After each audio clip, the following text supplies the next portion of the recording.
Yun, magandang hapon mga kapalo. Problema mo ba ang iyong helmet dahil may masamang amoy? Wow!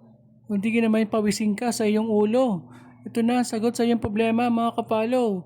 Halagang 25 pesos, pwede ka na mag-sanitize ng iyong helmet. Dito lang yan along JP Rizal. Dito sa may Marikina City.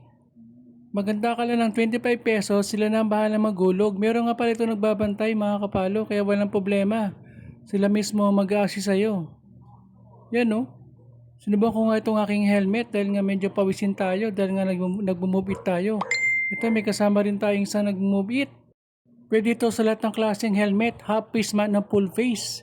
Pero same price pa rin mga kapalo, 25 pesos. Meron nga itong almost 80 to 70 seconds mga kapalo, kaya sulit na sulit to. Yan no, parang usok talaga mga kapalo. Yan ang nagpapabango sa ating helmet.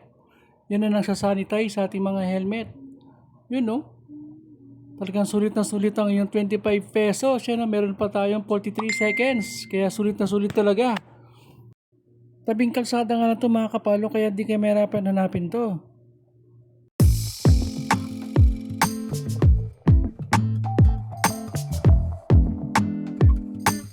Dito lang to mga kapalo sa may JP Rizal. Pag nakita nyo ang Concepcion Derma Clinic, alos katapat lang to mga kapalo. Patapos lang ating oras, kaya tara, silipin na natin. 3, 2, 1, let's go! Pagbukas nga na nagbabantay, ito na yung nakaresulta mga kapalo, yun know? Makapal ang usok at syempre mainit, yan know? Talagang walang lusot ang bakterya, kasama ang bakterya mga kapalo. Siguradong patay at syempre masasanitize talaga ang ating helmet, yan know?